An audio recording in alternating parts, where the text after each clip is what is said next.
स्वागत है दोस्तों आपका एक बार फिर से अपनी channel Indus sport and analysis में।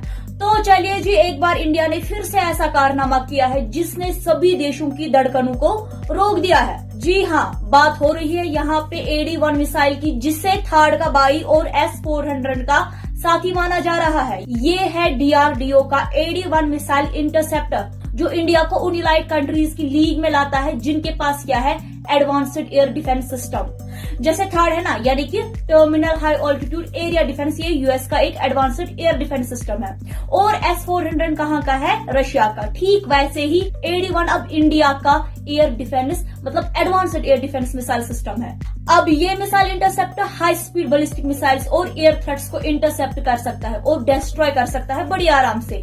इसकी वजह से देखिए इंडिया की एयर डिफेंस कैपेबिलिटी बहुत इंप्रूव होगी और ये इंडिया को एक strong and advanced military power बनाएगा। अब DRDO का AD-1 इंटरसेप्टर का डेवलपमेंट एक स्ट्रॉन्ग BMD सिस्टम बनाने और एक एडवांस्ड IEDs डिप्लॉय करने में मदद करेगा। अब AD-1 मिसाइल DRDO के BMD फेज 2 सिस्टम का हिस्सा है। DRDO ने, अगर आपको पता होगा, BMD फेज 1 कंप्लीट कर लिया है, जो 2000 किलोमीटर से कम रेंज वाले मिसाइल्स जैसे कि पाकिस्तान के गौरी और शाहीन मिसाइल्स और चाइना के डोंगफेंग 21 को रोक सकता है। फेज 2 सिस्टम 5000 किलोमीटर तक के बैलिस्टिक मिसाइल से डिफेंस प्रोवाइड करेगा। फेज 2 सिस्टम को लॉन्गर रेंज रेडार्स और नए हाइपरसोनिक इंटरसेप्टर मिसाइल्स की जरूरत है, जो मैक 6 to 7 की स्पीड से चल सकते हैं। अब जो कारनामा हुआ 24 जुलाई को, मतलब कि जब BMD फेज 2 AD-1 इंटरसेप्टर का दूसरा टेस्ट हुआ। देखिए, इस टेस्ट में रडार ट्रैकिंग, मिसाइल गाइडेंस और कम्युनिकेशन सिस्टम्स को चेक किया गया। टेस्ट जो है ना, वो सक्सेसफुल रहा और पूरा वेपन सिस्टम वैलिडेट हो गया, जो लॉन्ग रेंज सेंसर्स और एडवांस्ड कम्युनिकेशन के साथ है। इस टेस्ट में आपको पता होगा कि एक टारगेट मिसाइल भी लॉन्च की गई, जबकि पहले टेस्ट में जो नवंबर 2022 में हुआ था, उसमें सिस्टम के बेसिक फंक्शनैलिटी को वैलिडेट किया गया था।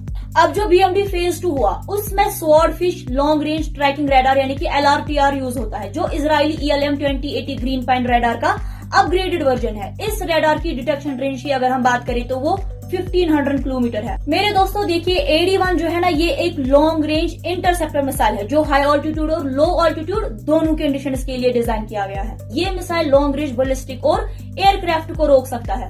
इसमें 2 स्टेज सॉलिड मोटर और फिन्स हैं और एक एडवांस्ड कंट्रोल सिस्टम, नेविगेशन और गाइडेंस टेक्नोलॉजी भी है। अब सवाल आता है कि इसको थार्ड का एनालॉग क्यों कहा गया। तो देखिए जी, AD-1 और थार्ड जो है ना, ये काफी सिमिलर है आपस में। ये दोनों मिसाइल्स इंटरसेप्टर मिसाइल्स हैं, जो हायर ऑल्टीट्यूड्स पर मिसाइल्स को उनके टर्मिनल फेज डिसेंट के दौरान टारगेट करता है। थर्ड बैलिस्टिक मिसाइल्स को 200 किलोमीटर से ज्यादा दूरी से रोक सकता है और टारगेट्स को ये लगभग 1000 किलोमीटर से भी ज्यादा दूर से ट्रैक कर सकता है। लेकिन फर्क इतना है कि AD-1 के कंपैरिजन में थर्ड इंटरसेप्टर एक सिंगल स्टेज मिसाइल है और AD-1 क्या है, 2 स्टेज।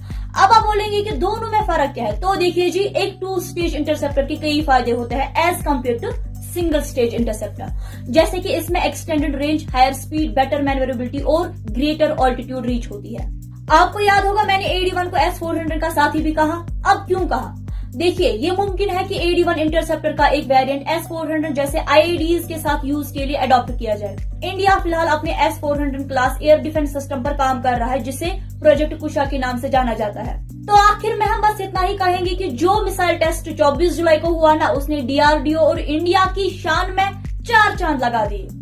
आपका इस बारे में क्या कहना है? आप हमारे साथ अपने विचार कमेंट सेक्शन में शेयर कर सकते हैं। मिलते हैं अगली वीडियो में, तब तक के लिए आप अपना ख्याल रखिएगा। शुक्रिया।